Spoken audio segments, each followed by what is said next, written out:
Hello and welcome to the Transfers podcast powered by FootballTransfers.com, where we bring you news, insight and analysis on that most important of the least important things, football. We are back for the new year. Happy New Year, everybody. And we are back with Duncan Castles. Happy New Year, Duncan. Happy New Year, Ronan. Happy New Year to all our listeners. Let's hope it's a more peaceful and a more interesting one in football for the good reasons than the last one.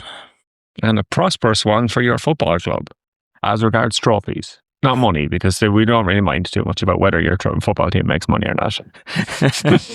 Indeed. January window. What's your sense of it, Ronan?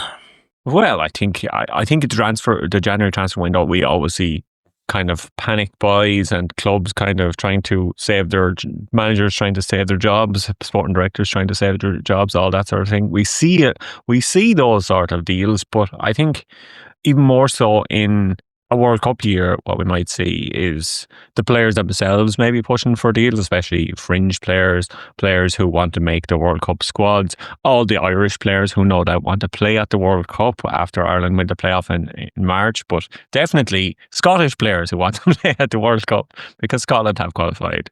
All that effort just to play 3 games in America in the summer.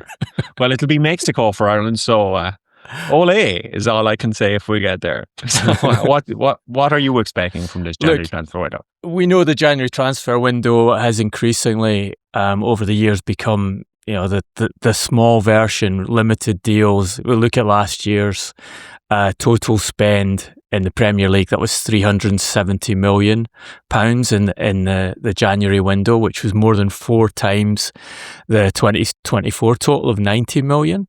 It was roughly a seventh of the Premier League spend for the entire season. That's a good marker point. I think last January was abnormal because pretty much half of the money came from Manchester City, scrambling around trying to fix their squad, and I'm not sure they did a particularly good job of it. Some of those players are now in an improved first team, but quite a lot of them have been sidelined or not even in the main squad anymore, which again is an indicator of why clubs often steer away from January windows. Typical problems is bedding a player in with no pre-season.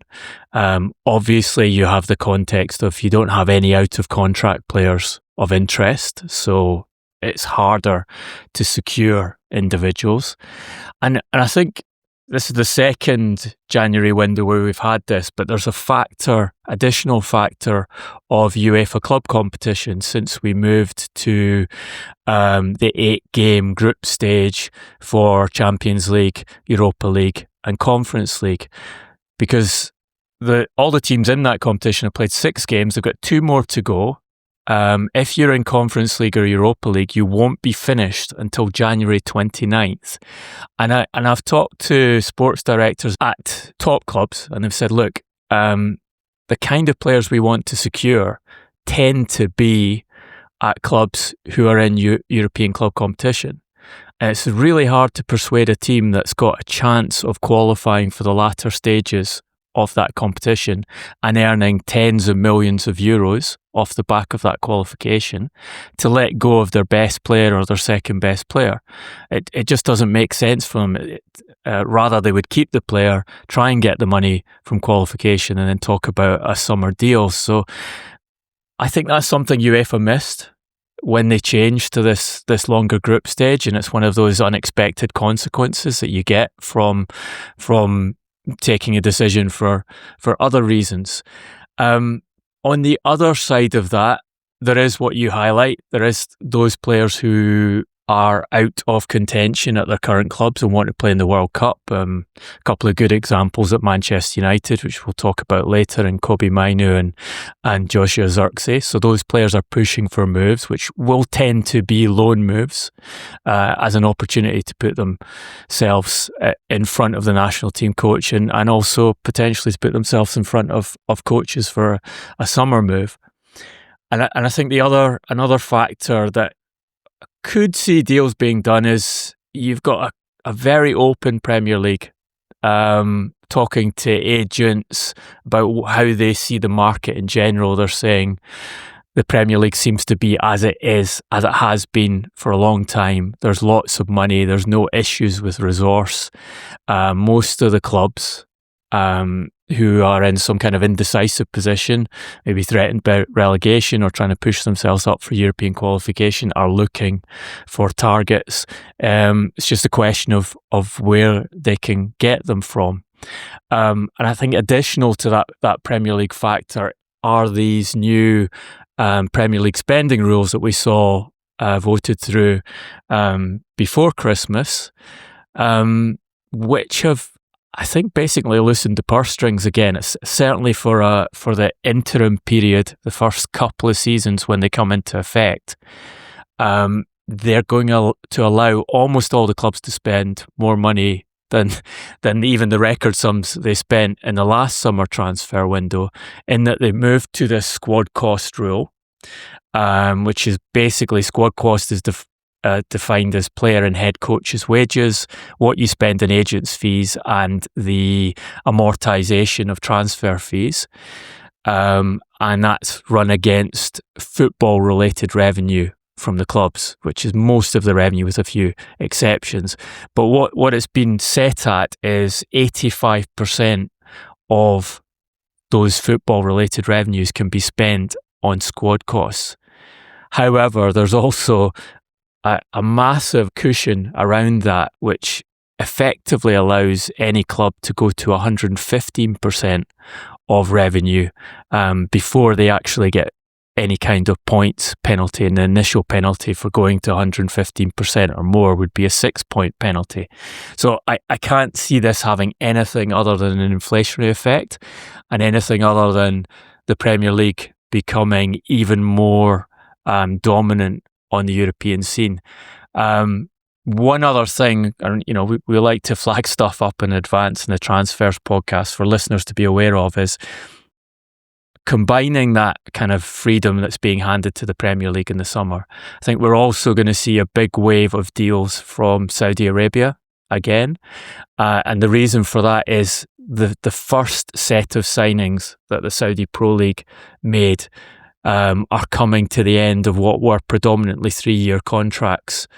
And my understanding is the majority of those players, or a good chunk of those players, will either be released from those contracts or moved on by the Saudi Pro League, opening up a large number of berths for new signings to come in. So we'll see the Saudi Pro League spend again and go head to head with the Premier League for top players. And I think what's going to be different from 3 years ago is you'll see the Saudi Pro League going for the same class of players, because the Saudi Pro League has moved more towards trying to sign younger talents. So they'll be attacking on the same analytics and the same obsession with younger age that the Premier League has. So we should be in for a monster summer. How much we get done in the January window, to be determined. And I think there's a good chance that one of the first deals we see go through, which will be Antoine Semenyo to Manchester City, might be the highest value transfer fee of the window.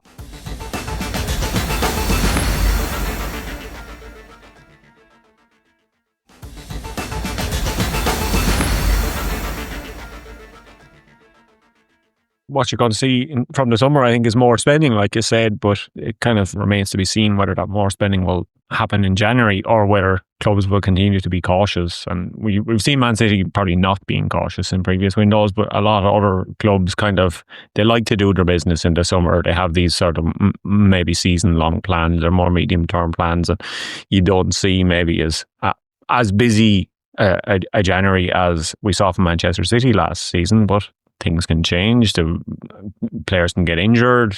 Other players can move. There can be domino effects. So hopefully for our listeners that we have plenty to talk about, and we do have plenty to talk about on this episode. Obviously, Semenyo to Man City is kind of the imminent one. So I think he'll be a good addition, but that's what we said about lots of players that Man City have signed. So where does he fit in, and how does he fit in, and etc. is the big question when Man City spend more money yet again. Yeah, and this is one of these kind of exceptional circumstances in that Semenyo has a clause in his contract for reasons we discussed just at the end of the summer window. A lot of clubs tried to sign him in the summer. Manchester United in particular. Tottenham also made an offer in the summer. As we discussed on that podcast in September, Ruben Amorim met Semenyo in person to assess his character, and United had agreed personal terms with the player, only for Semenyo to discover that their salary offer to him was significantly less than what they'd given to Brian Mbeumo and Matheus Cunha, which allowed Bournemouth to persuade the player to sign a new contract with that release clause, £65 million, that pretty much all the top clubs in the Premier League have tried to exploit. Manchester United came back in, Chelsea inquired, Liverpool looked at it, Tottenham have made an offer and failed again on that because Semenyo decided that Manchester City was the most attractive club to move to.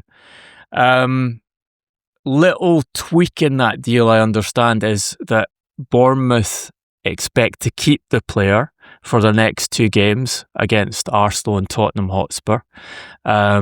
Basically running it, so that clause is valid for the first 10 days of January only, and running it to the end of the clause before allowing him to go to another club, which is a reflection of where Bournemouth are, having reached the heights of second place in the Premier League early in the season, with Semenyo delivering a lot of the goals, just as he delivered a lot of the goals last season. They've dropped down to an area where there is now concern that they need to, in 15th place, now concern that they need to recruit, not just to replace Semenyo, but to bolster up the squad in order to ensure there's no chance of them dropping into the Championship again.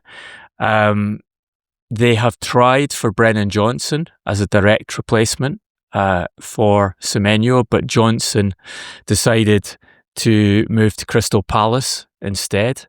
They are not, I'm told, looking at Ethan Nwaneri, as has been reported, but do want a forward. Also looking for a left-footed centre-back as a successor to Marcos Senesi, who's out of contract in the summer and is admired by Barcelona.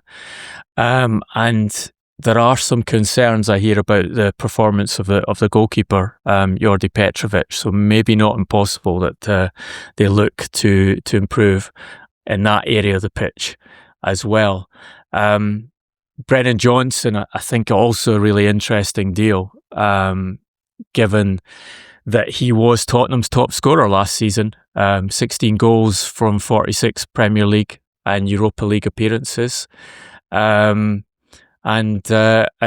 But barely used by Thomas Frank, just 6 Premier League starts this season, losing his position to Mohamed Kudus, not being able to establish himself in another area of the field, which again is interesting because the choice to go to Crystal Palace, my understanding is that they will use him in a more central role in their system, where the wing backs provide the width and they have 2 number 10s behind the forward, operating in a more central position before breaking wide. I think an impressive deal on Crystal Palace's part, in that his estimated transfer value at 24 is 48.6 million euros, and my understanding is the deal will reach a maximum of 35 million pounds. So they've taken him significantly under market value and taken a player who a lot of clubs in the Premier League sought to secure, and Tottenham spent a lot of money on just a couple of years ago to bring him from Nottingham Forest.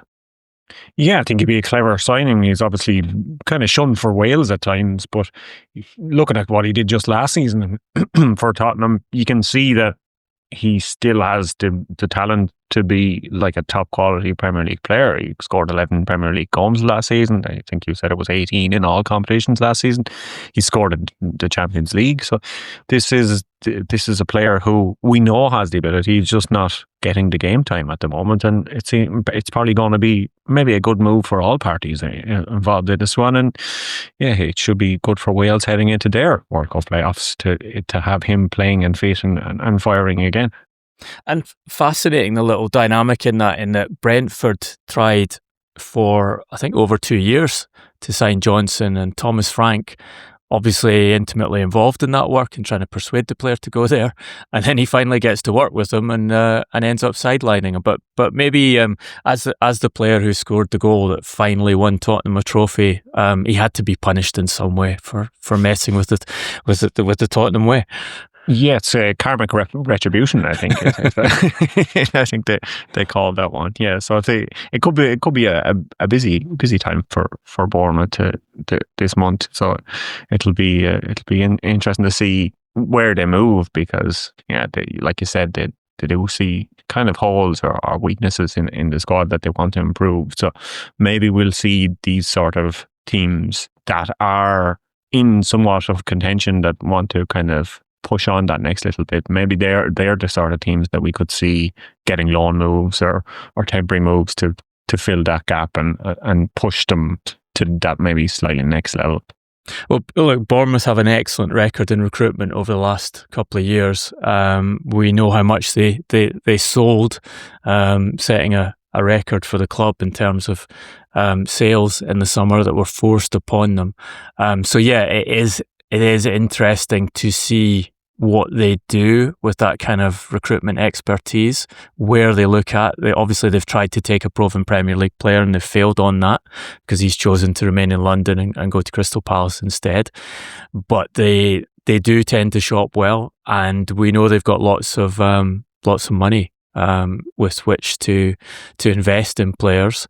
And interesting to see how much of a premium they're prepared to pay for doing it in January.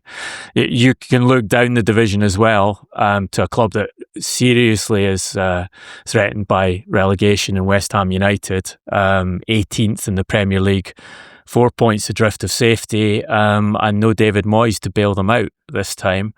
They are already in the process of taking 2 strikers.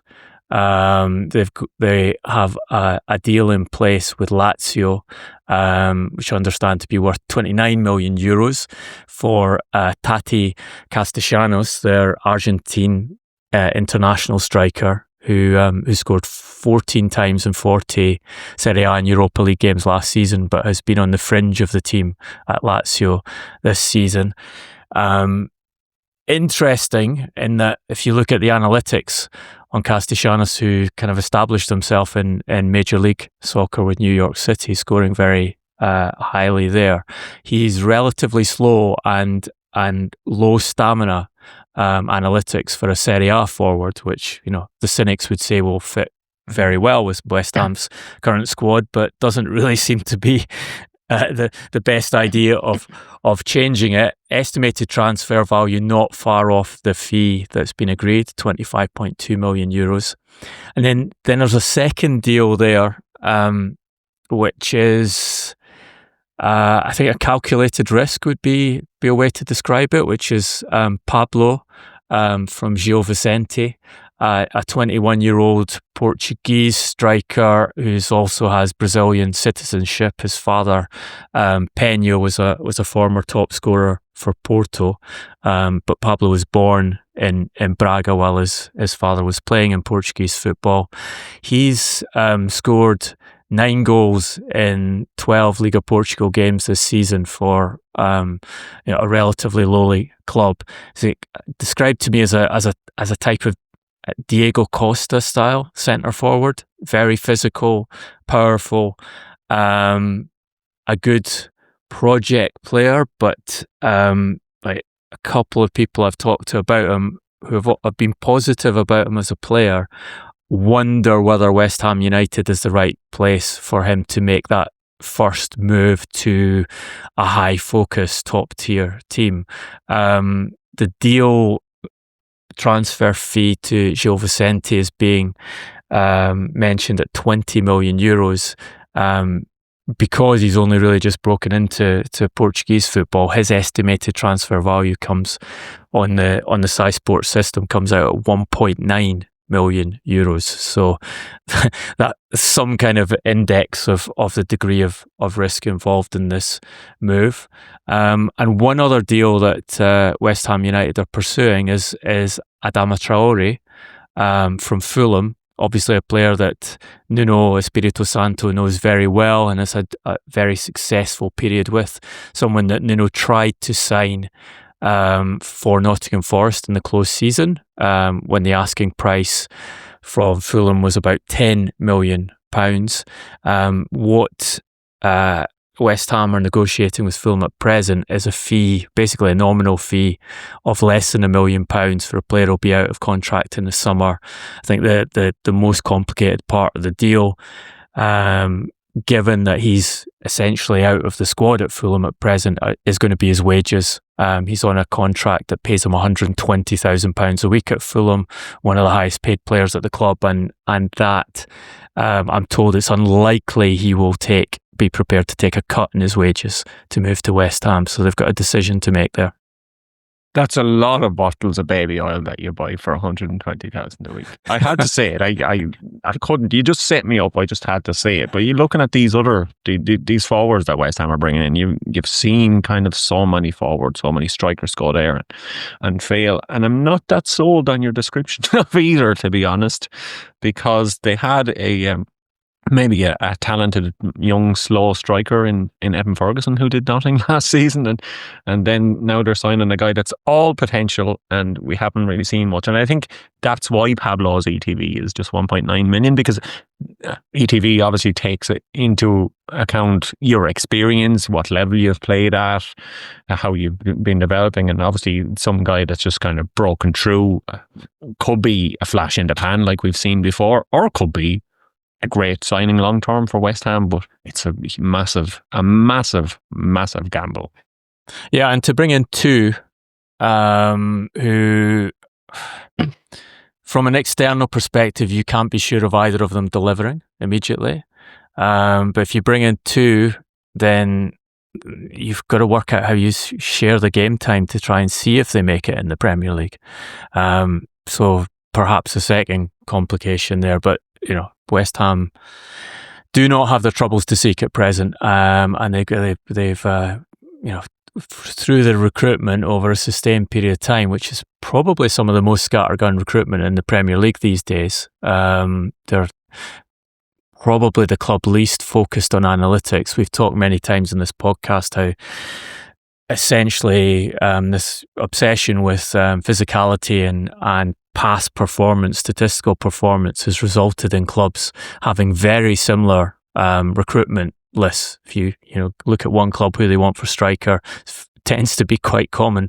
Another 2 or 3, 4, 5 other clubs in the Premier League have the same player on the list. West Ham are kind of the outlier there, and they need to get some right this window, I think.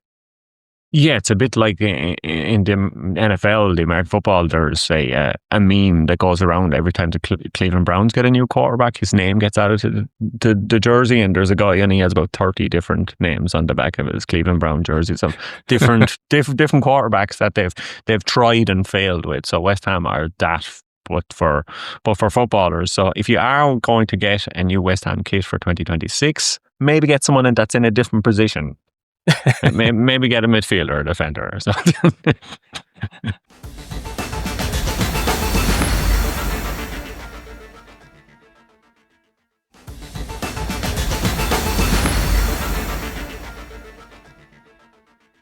So across London, there's a lot happening at Chelsea. It's been a busy new year. Happy New Year to Chelsea, and happy New Year to Enzo Maresca, who really lived up to the New Year, New Me kind of mentality, and started with his resolution of finding a new job for 2026. Happy new coach for Chelsea. Since the Todd Boehly Clearlake consortium took over the club in 2022, they've had 6 coaches.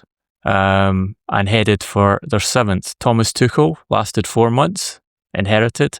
Graham Potter, their first choice, 7 months. Bruno Salter had 1 game in temporary charge.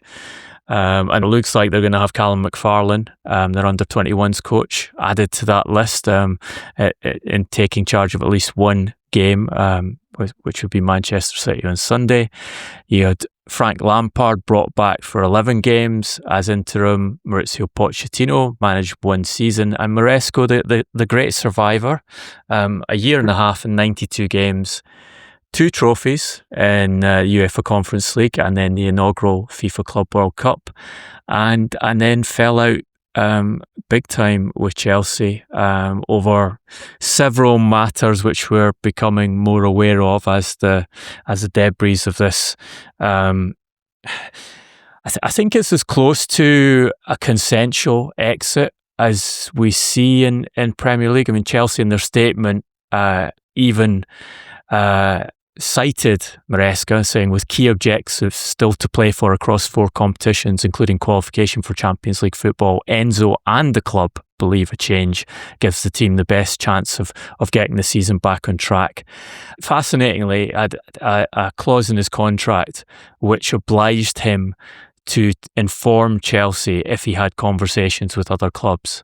And the briefing is that he twice this season, in late October and again in mid-December, told them he was talking to Manchester City about his potential candidacy as a replacement for Pep Guardiola whenever Guardiola decides he's had enough at City.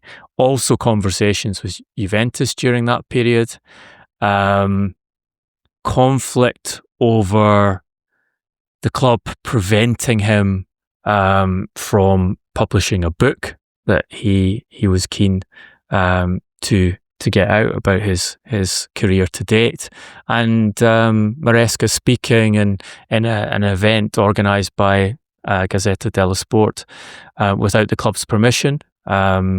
We remember that in the summer he publicly disagreed with the club's decision not to replace Levy Colwill after the centre-back picked up a ACL injury in pre-season. Also gave that press conference after their victory over Everton in December, in which he said the previous 48 hours had been the worst since I joined the club because many people didn't support us.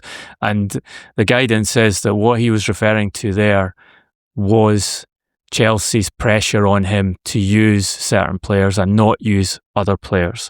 For example, for the medical department, telling him to avoid selecting players who they felt were on the verge of injury or to limit the game time those players had.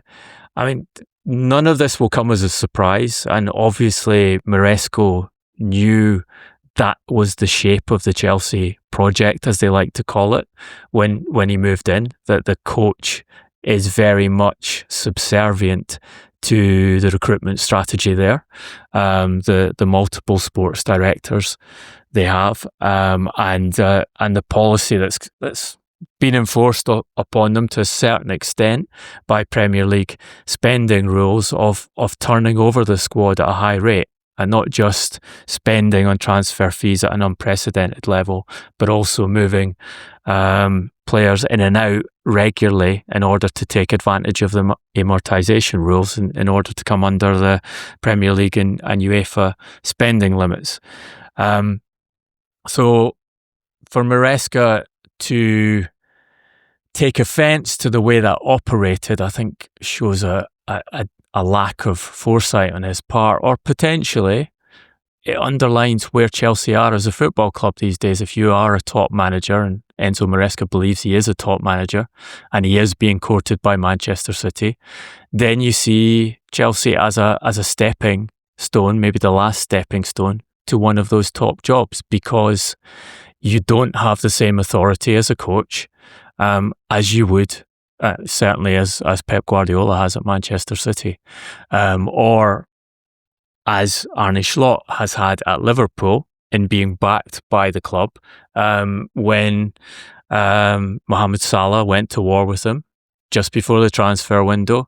That's a very obvious threat that he might leave the club, and I think my interpretation, the interpretation of many other people in football, was he was trying to shift Arne Slot out of the job by putting pressure on him and get a new coach in at Liverpool. Liverpool decided to back Slot, and there's a difference in the way, no obvious difference in the way Chelsea operate their football club to the way the top teams in the Premier League operate. So, mutual consent, I think, is a fair analysis of what's going on here.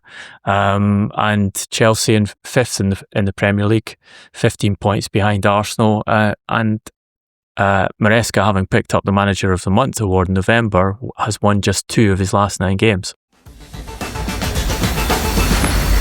Yeah, the Manager of the Month award seems like a cursed award for if you look back on the last few months. Some of them aren't even in jobs anymore, so including Maresca, obviously. But you kind of you said that maybe it was naivety on his part coming to Chelsea, and you kind of have to think that a little, because we've seen so many coaches, you listed them off, so many of them, that they come in and they don't last a long time at the club, because there is that kind of, there's too much oversight, there's too much kind of middle management, as Hugo on the new season of the UK Traitors would be pointing out. So there's too much of that kind of oversight and being told what to do, that maybe Maresca wasn't the right fit in the long run. He realises himself he's not the right fit. He's obviously spoken to other clubs. He had to tell his bosses he had spoken to other clubs. I'd like to go on record here, Duncan, I have not spoken to other podcasts. You'll be glad to hear. Yeah, I put that can go in the contract. So yeah, it's just a matter of who they can get in to manage at Chelsea, and then the replacement that Steve Kay on FootballTransfers reported just after the Maresca news was Liam Rosenior, and I think that a lot of things are pointing in that direction now. Is that true? I think Liam Rosenior makes a huge amount of sense if you look at the detail of this.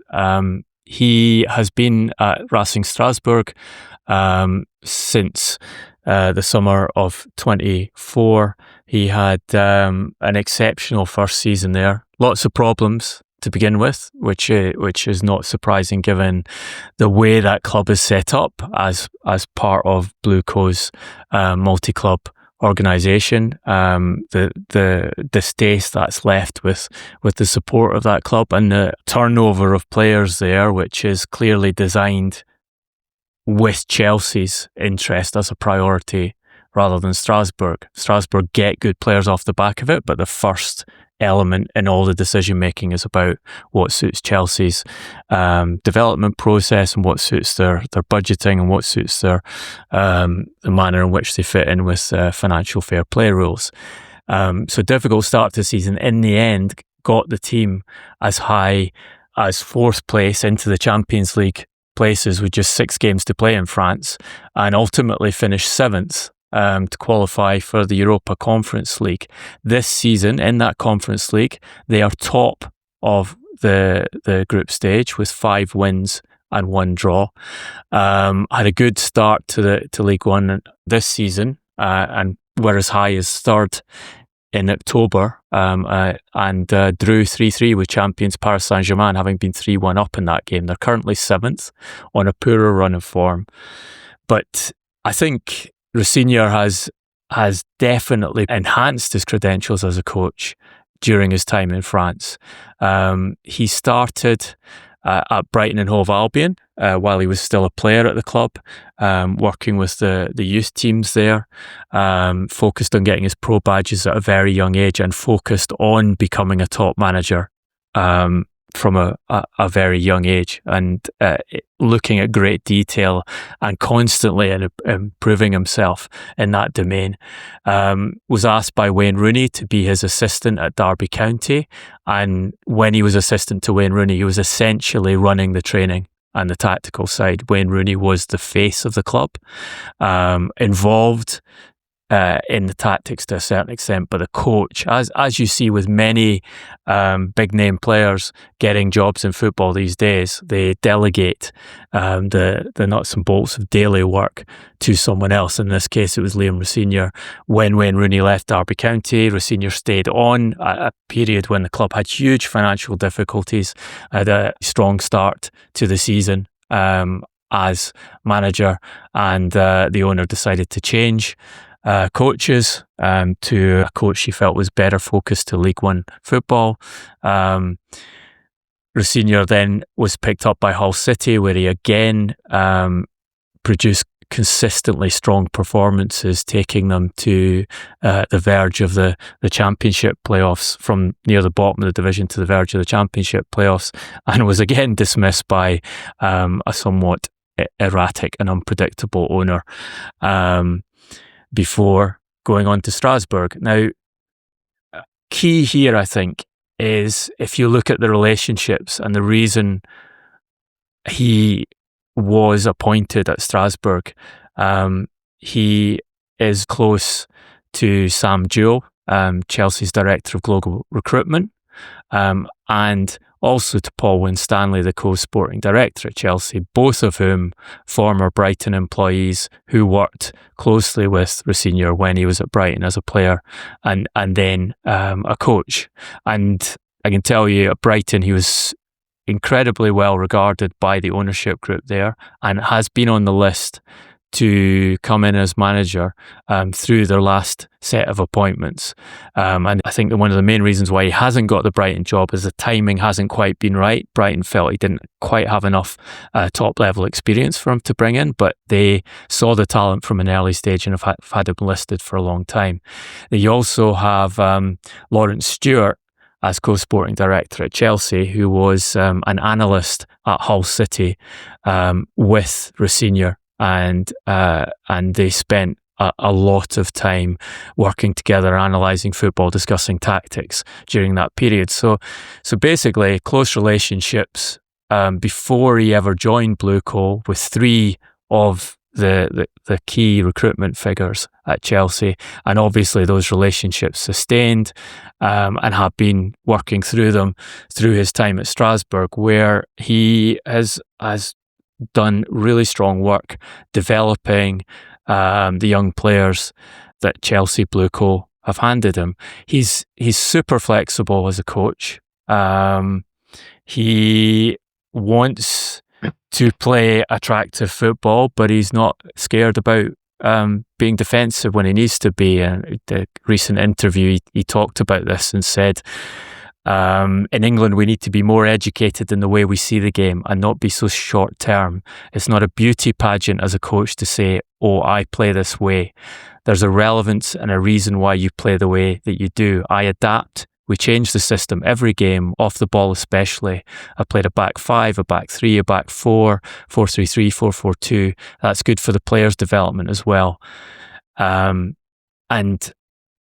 just because I play out from the back, it doesn't mean I'm not a defensive coach, or it doesn't mean I'm a possession coach. I want to be a winning coach. On top of that, I think he's done a good job of leading players and developing a culture within the dressing room. He's not focused on a set of rules of behaviour, which can often produce bad reactions from the new generation of players. So there are a lot of boxes ticked there. If you think about what Chelsea's project is, the way the recruitment system works, the importance of developing players, the importance of flexibility. Rosenior's got all of those elements there, and he's a known entity who they've worked with directly for 18 months now. So I think there was a degree of surprise that he has moved to the forefront as the leading candidate to take the job. But I think when you examine it, you see, one, there's a lot of sense to this from Chelsea's perspective, and two, they have the chance to pick up a coach who I think is nowhere near the end of his development process, and those years in which he's been developing, he's got a broad range of experience and a constant pattern of success of all the clubs he's been at relative to the resource he's been given to work with. Yeah, if you kind of look at his profile as a coach, it's kind of like the profile of a player that Chelsea would buy. It's this kind of upcoming kind of youngster that's kind of proven himself, has shown at the levels he's been at what he can do, and has a high ceiling. So it kind of is the Chelsea model. He ticks all those boxes. He obviously is brilliant with young players. You said he had the youngest team in Europe's Big Five leagues. He became the first manager in the French top flight to field an 11 of all under 23 players last season. So this is a guy who can be trusted to work with youth, to develop youth, and that's what we're seeing at Chelsea. That's the way that they are doing things. That's maybe somewhat why Maresca fell foul a little, because they wanted to develop these players, or didn't want to play these players, or didn't want to play the players that were too close to injury, like you were saying. So yeah, he seems to fit all the boxes, and it seems like the logical choice. It's just to be seen what Strasbourg fans think of their sister club, brother club, parent club, whatever you want to call it, taking their coach mid-season. Yeah, look, add another little bit of detail in here. I was talking to someone at Paris Saint-Germain last season about coaches in French football. I think around the period that Will Still was doing well in France, and asking him who he thought would take the next step up and move either to a bigger club in France or potentially be taken by an English club. And he picked out Liam Rosenior, said the Rosenior is the best young coach outside Paris Saint-Germain in League One this season. And I said, do you know him? And he said, no, I don't know him. I just see his work. I see what he's doing. I see the way he sets his team up and the way he's developing players. And that's a high quality coach there. Bit of disclosure here in that Liam has been on the podcast in the past.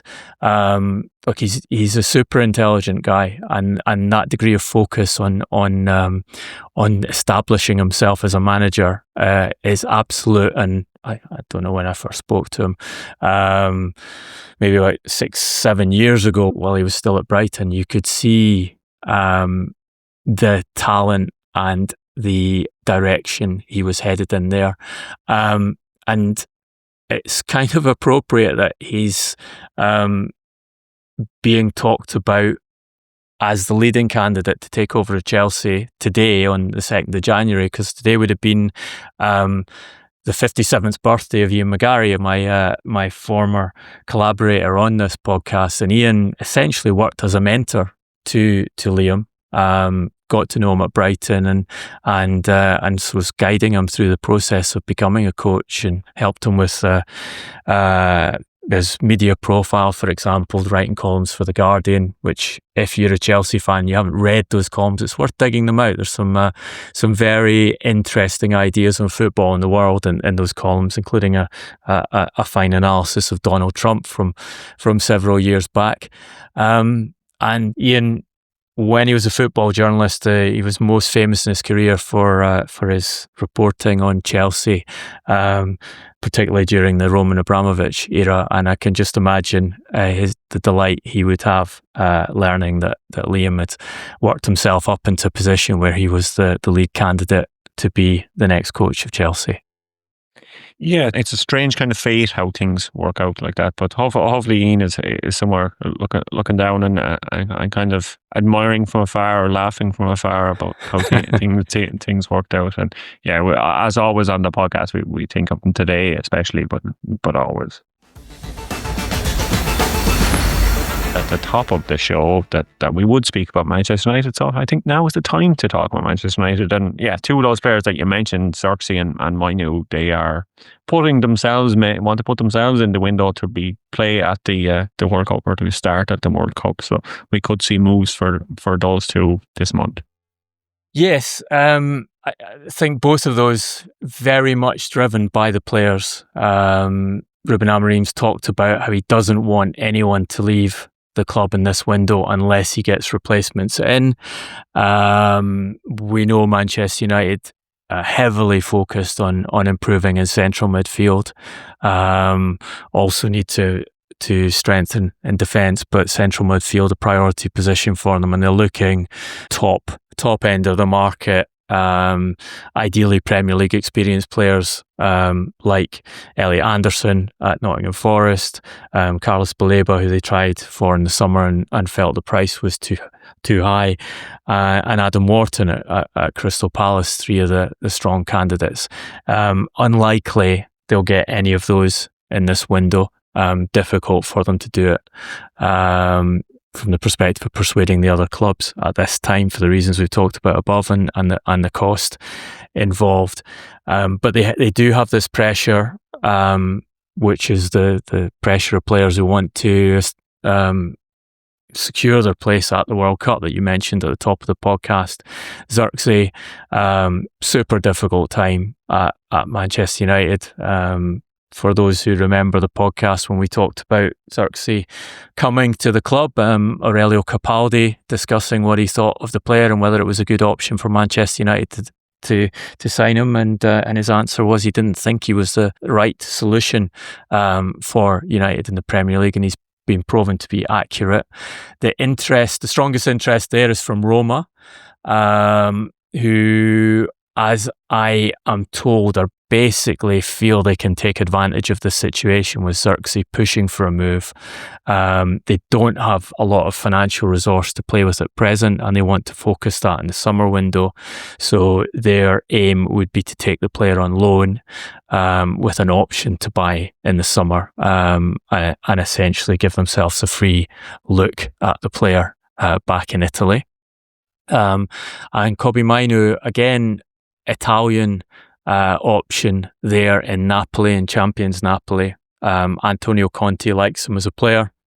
Lots of success for Napoli in taking players from the Premier League in recent summers under Conte, obviously, in Scott McTominay, Italian Player of the Year last season, to a lesser extent Billy Gilmour, and then Rasmus Højlund from Manchester United last summer. Again, Napoli would like to do that in terms that are favourable to them, and are proposing a loan with an option to buy for the player. One individual in defence that Manchester United are looking at is Jeremy Jacquet, the 20-year-old centre-back at Stade Rennais, who's attracted the attention of the usual selection of top clubs, breaking into the team and providing good initial statistics, which gets him on those shopping lists. He's a technically capable player, good on the ball, 1.90 m, so good physique as well. Guidance I have from France is that he has the profile to be a top player, but will need to be developed by a good coach in the correct environment. And I think that's the issue for Manchester United. And particularly if you look at a position like centre-back, summer before last, Manchester United outbid everyone in Europe to take the best young central defender in France for what at the time seemed a very toppy initial fee of 62 million euros, with 8 million of bonuses. And that was Lenny Yoro. And he's basically gone backwards, moving to that difficult environment and questionable coaching structure that Manchester United have, to the extent where Ruben Amorim regularly prefers to play Luke Shaw, Harry Maguire or Aidan Heaven ahead of him. Sometimes it's not about identifying the right talent, it's about identifying the right talent, persuading them to come and providing the conditions where they turn into the player who's worth the money that you've invested in him. And Manchester United haven't always been very good at that. So if they do push for Jacquet at Stade Rennais, it'll be interesting to see whether they can get the structure correct for him to develop there. Yeah, because if you look at Manchester United over the last few seasons, that's kind of where they have fallen short. Obviously on the pitch as well, but the developing players, you kind of look at the players they brought in and you look at them now compared to when they signed them, and you wonder if any of them actually have gotten any better, or can you point to someone who's got better in that time? And the two that you mentioned, Zirkzee and Mainoo, I know Mainoo they didn't bring in, but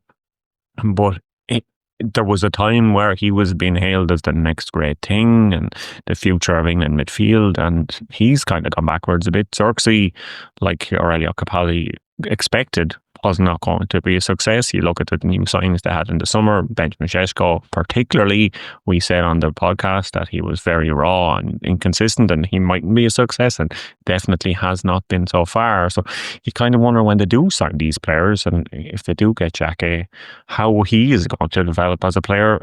Because like you said, if the opinion in France is that he's not the finished product yet, then how much time does he get, or how much game time? And it's what you said as well, how do West Ham develop these forwards they're bringing in? But Man United is even a bigger kind of a pressure cooker. It's even harder to at that. You give them kind of no time to adapt. You kind of are expected to be great immediately rather than developing into a Premier League quality or a top half or even a top six kind of player.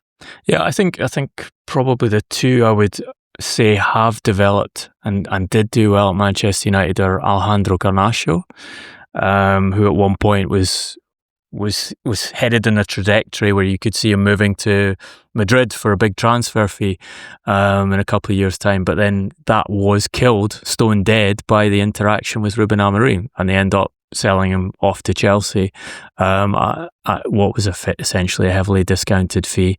And Amad Diallo, I think you have to say has been a success for them. Although, interestingly, in Diallo's case, he had to be taken out of the Manchester United environment to kind of find the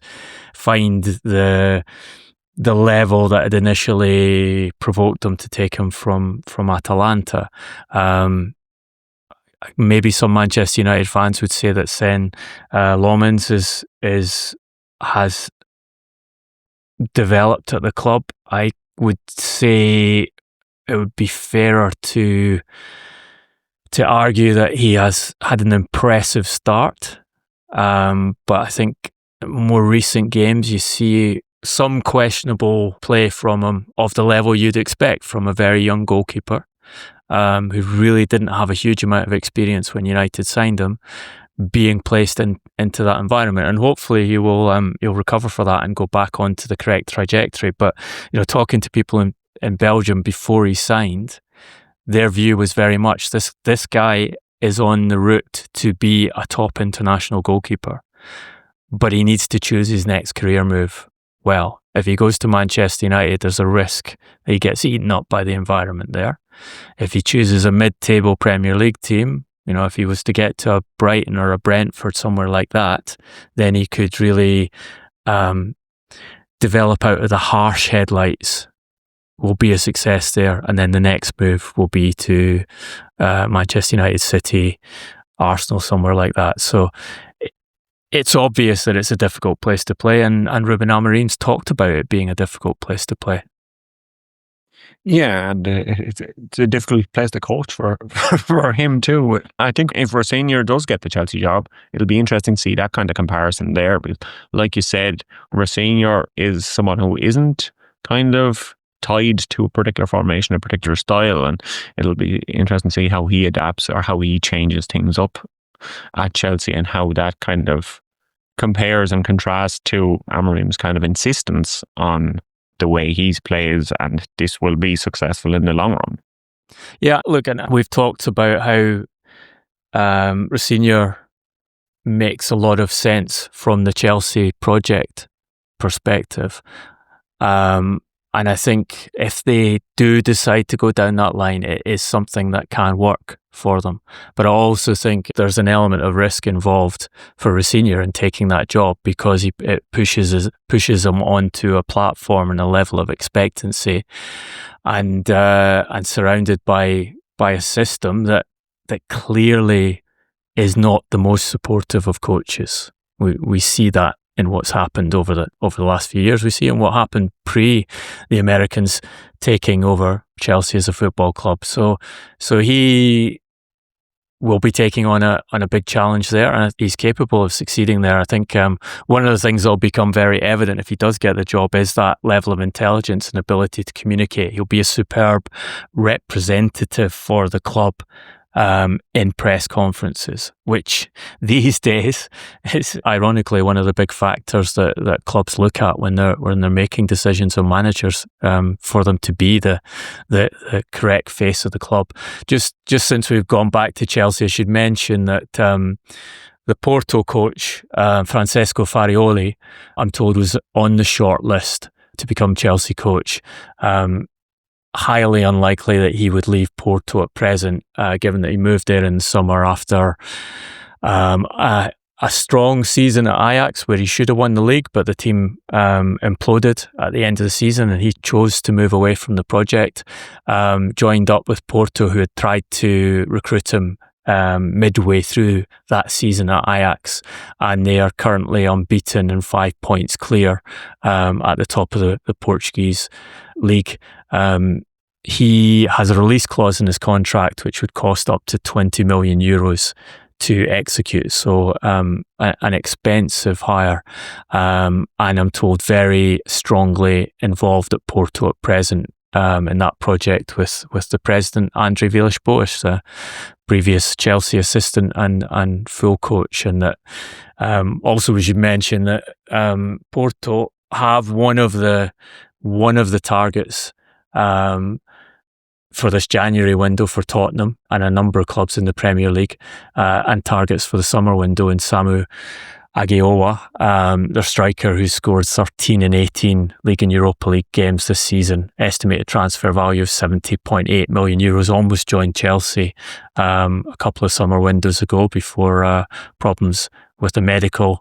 His career has gone upwards since then, but I'm told there's no chance of Porto letting him leave in this window because they want to secure that Portuguese title, and instead they're working on strengthening their squad, having brought Thiago Silva, another Chelsea connection, back to European football for the second half of the Portuguese season, and they're trying to sign a very highly rated 17-year-old Polish winger, Oskar Pietruszewski. Quite an expensive deal. His club looking for upwards of 11 million euros of the player, and interestingly, given what you said earlier about estimated transfer value and its difficulties with younger players, Pietruszewski already has an estimated transfer value of 12.8 million euros in our system, which is an indicator of some pretty exceptional statistical performance to get to that level at that age. So it will be a busy January. We have figured out from the podcast today. So yeah, I'm looking forward to lots of activity in the coaching market and the player market this month. Before we wrap up, it's time for your favourite segment of the show, the hero and villain. And I think you're choosing the hero this week. Yeah, I'm going to go for two Athletic Bilbao players. Their captain Inaki Williams, and the goalkeeper Unai Simon, talking ahead of the Spanish Super Cup, which has been held in Saudi Arabia since 2020 under a contract which runs until 2029. And Inaki Williams was asked about having to travel, and the supporters having to travel to Saudi Arabia for this mid-season competition. His answer was, "For me, playing in Saudi Arabia is taking a national competition out to another country does not make things easy for the fans to move and follow the games." Unai Simon, he said, instead of 40,000 or 50,000 travelling in Spain, 2,000 will travel. Fewer and fewer each time, because those who have been saw what was there and they don't want to go back. My family members don't want to return this year. So fair play to them for being completely honest in their opinion of Saudi Arabia buying up a chunk of Spanish football, as they bought up chunks of the European game and the World Cup and FIFA. Yeah, fair play to them for taking that stance. But unlike them, I like money. So if anyone out there wants to give me money, I will take it. I am going to go with my villain of the week, and my villain is the schedule makers for the Premier League, because the festive Premier League period of football is meant to be terrific entertainment. It was not. There's the Boxing Day matches, I should say a Boxing Day match, was just one. We didn't have the callback to the 1963 graphic that we see of how many goals there was on Boxing Day from what? 60 years ago now. Beat a hokey. But yeah, and then we had New Year's Day provided us with 4 games and 2 total goals. So yeah, the sooner a winter break comes to the Premier League, the better, because I much preferred not having any Bundesliga to watch and getting a chance to spend time with my family off this festive period. No chance of getting a winter break back again, Ronan, I'm afraid. Given that everyone wants to add more competitions and more games each season, we did have a very brief, that kind of rotating winter break in the Premier League, but UEFA put an end to that. Yeah. Unfortunately, Premier League players do not enjoy your holidays. You might end up being like American sports soon, where you actually have to play on Christmas Day. So yeah, it could head that way. So thanks for your time and insight as always, Duncan. Thank you. You've been listening to the Transfers podcast powered by FootballTransfers.com. If you like what you heard, spread the word. Please follow, share and rate us. You can message us on Instagram, YouTube and Facebook at Transfers Podcast. Our Twitter, Blue Sky and TikTok address is at TransfersCast. I'm on Twitter at SwimRockPaul, Instagram at GoldRonan, Blue Sky at Ronan Murphy, just to confuse things. Duncan is everywhere at Duncan Castles.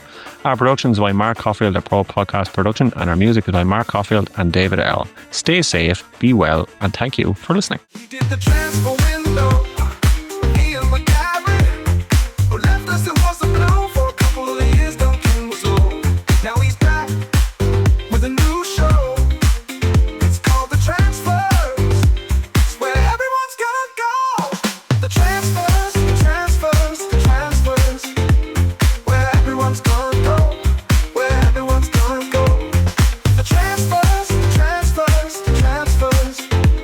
Where everyone's gonna go. Where everyone's gonna go. Where everyone's gonna go. Where everyone's gonna go. Where everyone's gonna go. Where everyone's gonna go.